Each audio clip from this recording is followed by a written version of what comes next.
This is Matt from InvestiQuant. Today is Friday, July 17th, 2020. And this morning in our bias alerts, we have a handful of different potential biases that could be in play this morning. But looking at where the market is at, assuming that we're going to open where the market is currently at, and who knows if that's actually going to happen, but if that was the case, we are currently trading within the prior day range. So if I go down to the first bias alert that we have potentially in play this morning, that would be for opening within the prior day range. We have this one down here, short bias options expiration day, and that one is based upon opening within the prior day range on options expiration day. When that has happened historically in the ES, odds have favored closing lower than the open by 4:15 p.m. Eastern Time. So let me go ahead and load this bias into Discover, and we'll take a look at it.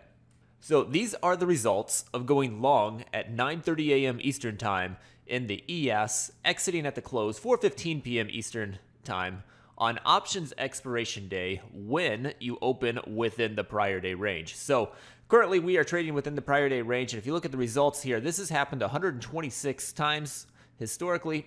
The win rate of going long is just 45%, so that means the short side has been the winning side the majority of the time. And on average, it is losing more than it is making. So this has been a pretty consistently weak bias historically on options expiration day when you open within the prior day range. Now let me come in here and just add the other markets to it as well, so we can just see how the others react to this, and then click View Results. All right, so these are the results of opening in prior day range on options expiration day. And I have added the additional markets to it. So in addition to the ES's 126 samples, we've got NASDAQ with 137, YM 114, and Russell 142. And looking at the win rates, you can see ES is weak at 45. We already saw that. NASDAQ is actually weaker than the ES. YM and Russell are just around 50-50 with this.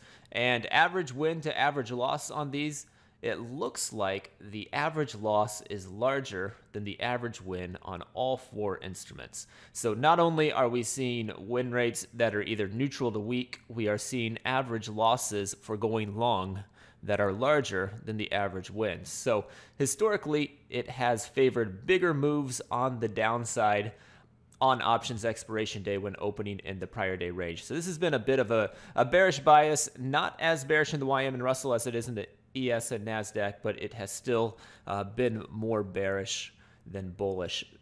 This is not including any additional information like moving averages or whatnot. So if you got some time to dig into that, you can take a look at how that affects it. And if we don't open in prior day range, you can play around with some different opening filters here in the opening filter section to see what that looks like above the prior day high, or if we open flat. I'm not really sure where we're going to be at the actual time of the open. So those could be some things that you might want to look at as well.